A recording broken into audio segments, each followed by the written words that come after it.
Dear students, आज हम application of derivatives इस चैप्टर की एक्सरसाइज 2.1 का क्वेश्चन नंबर 4 सॉल्व करने वाले हैं। क्वेश्चन नंबर 4 है, find the equation of tangent to the curve X square plus Y square minus 2x minus 4y plus 1 equal to 0 which are parallel to the X axis. तो solution में सबसे पहले हम लिखते हैं कि क्या हमें मालूम करना है। हमें मालूम करना है equation of tangents to the given curve. तो दिए हुए कर्व पर हमें इक्वेशन ऑफ टेंजेंट्स मालूम करना है। अगर आप यहाँ पर गौर से देखें तो ये जो कर्व हमको दिया हुआ है, ये कर्व एक्चुअल में सर्कल है। ये सर्कल की जनरल इक्वेशन हमें दी हुई है। खैर इससे तो फ़िलहाल हमें कोई मतलब नहीं है। इसके अलावा हम यहाँ पर देख सकते हैं कि हमें इक्वेशंस ऑफ टेंजेंट्स मालूम करना है। मतलब यहाँ पर एस यूज़ किया गया है, यानी हमें एक से ज़्यादा टेंजेंट यहाँ पर मिलने वाले हैं। ठीक है, जैसा कि आप यहाँ पर भी देख सकते हैं which are parallel to the X axis, यहाँ पर आर इस्तेमाल किया गया है। जाहिर है कि यहाँ पर हमें एक से ज़्यादा टेंजेंट मिलने की गुंजाइश है। तो यहाँ पर एक और चीज़ दी हुई है। क्या दिया हुआ है कि जो टेंजेंट्स है वो एक्स एक्सिस के पैरेलल है। टेंजेंट एंड एक्स एक्सिस दोनों भी एक दूसरे के पैरेलल दिए हुए हैं। आपको पता हुआ कि एक्स एक्सिस जो होता है उसका स्लोप 0 होता है। अगर आपको पता नहीं है तो आप इस बात को याद रखिए कि एक्स एक्सिस का इंक्लाइनेशन 0 होता है, इसीलिए उसका स्लोप भी 0 होता है। तो यहाँ पर एक्स एक्सिस का जो स्लोप है वो 0 है। Slope of x axis is 0। एक और बात हमने इससे पहले स्टडी की है कि अगर दो लाइन है, दोनों भी एक दूसरे के पैरेलल हैं, तो उन दोनों लाइंस के स्लोप एक दूसरे के इक्वल होंगे। ठीक है, L1 का स्लोप M1 है, L2 का स्लोप M2 है, दोनों लाइन एक दूसरे के पैरेलल है, तो M1 इक्वल टू M2 होगा। तो यहाँ पर एक्स एक्सिस और जिस टेंजेंट की इक्वेशन हमें मालूम करना है वो टेंजेंट्स एक दूसरे के पैरेलल हैं। जाहिर है कि एक्स एक्सिस का स्लोप और टेंजेंट का स्लोप सेम होगा, यानी कि स्लोप ऑफ टेंजेंट जो भी हम कंसिडर करेंगे वो एक्स एक्सिस के स्लोप के बराबर होगा, यानी कि m equal to M1 equal to 0। तो slope of tangent equal to 0, इसे हम इक्वेशन नंबर 1 कंसिडर करते हैं। यहाँ पर जो स्लोप हमने मालूम किया वो हमारे प्रीवियस नॉलेज की मदद से हमने मालूम किया। अब देखिए हमें क्या करना है, हमें इक्वेशन ऑफ टेंजेंट मालूम करना है।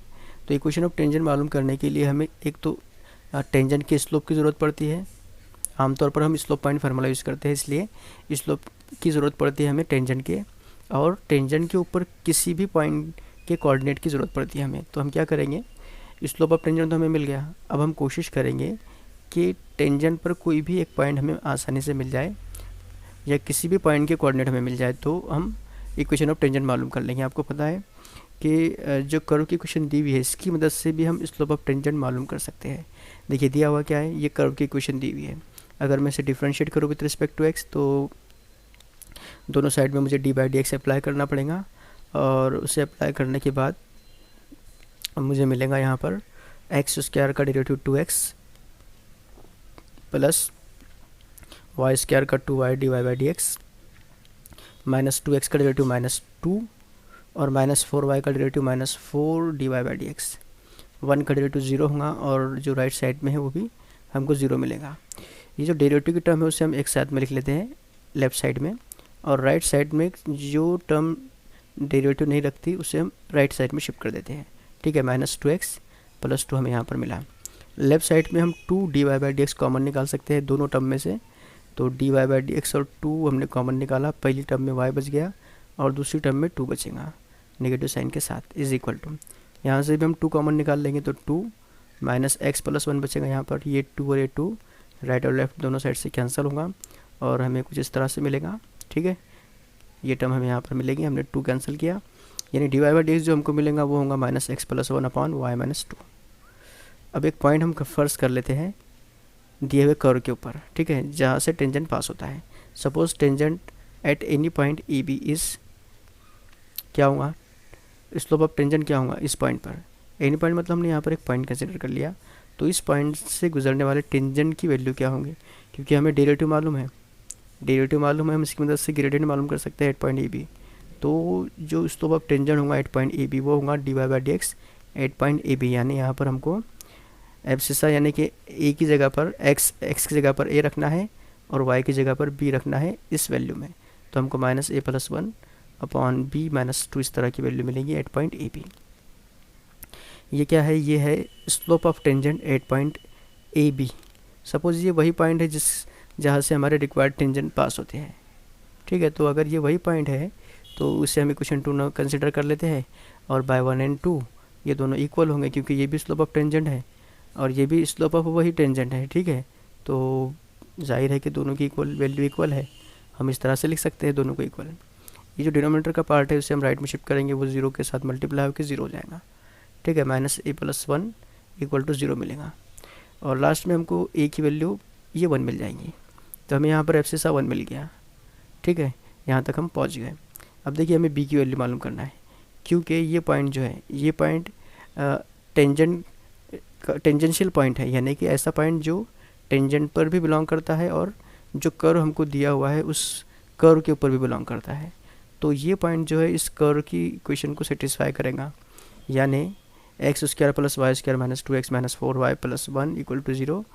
इस इक्वेशन को ये पॉइंट सेटिस्फाई करता है। यहाँ पर a की वैल्यू हमने 1 मालूम कर ली है, तो चलिए पुट कर लेते हैं a की वैल्यू x की जगह पर और b की वैल्यू y की जगह पर। इस तरह से हमको यहाँ पर मिलेगा 1 + b² - 2 × 1 2 - 4b + 1 = 0।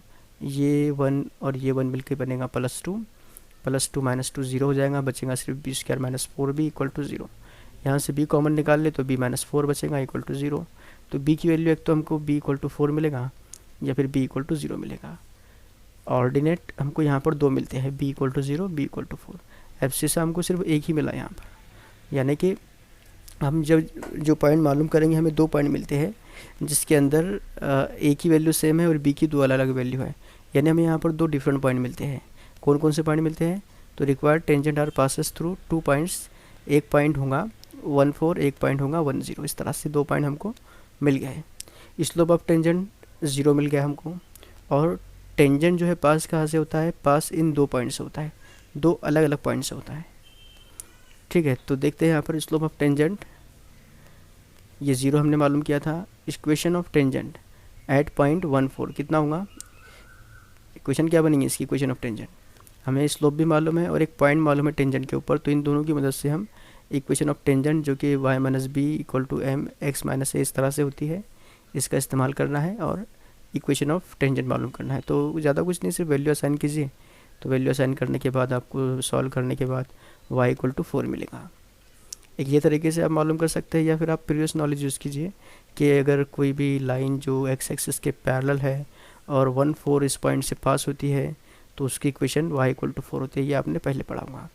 आप यहाँ पर जो दूसरा टेंजेंट है उसकी इक्वेशन ज़बानी बोल सकते हैं, क्योंकि टेंजेंट x एक्सिस के पैरेलल है और 1 0 से पास होता है, मतलब जो दूसरा टेंजेंट हमें मिलने वाला है उसकी इक्वेशन y = 0 होंगे, लेकिन हम सॉल्व करके मालूम करते हैं।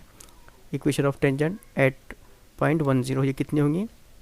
y - b m x - a और b की वैल्यू और m की वैल्यू पुट करने पर y - 0 = 0 × x - 1 कितना होगा? ये 0 × ब्रैकेट 0 y = 0 हमको मिलेगा। तो यहाँ पर y = 4 एंड y = 0, ये दोनों भी हमारे रिक्वायर्ड टेंजेंट है, रिक्वायर्ड टेंजेंट की इक्वेशंस है। यहाँ पर हमारा क्वेश्चन नंबर 4 कम्प्लीटली सॉल्व होता है। अगर आपने अभी तक हमारे चैनल को सब्सक्राइब नहीं किया है तो please subscribe our channel, and thanks for watching.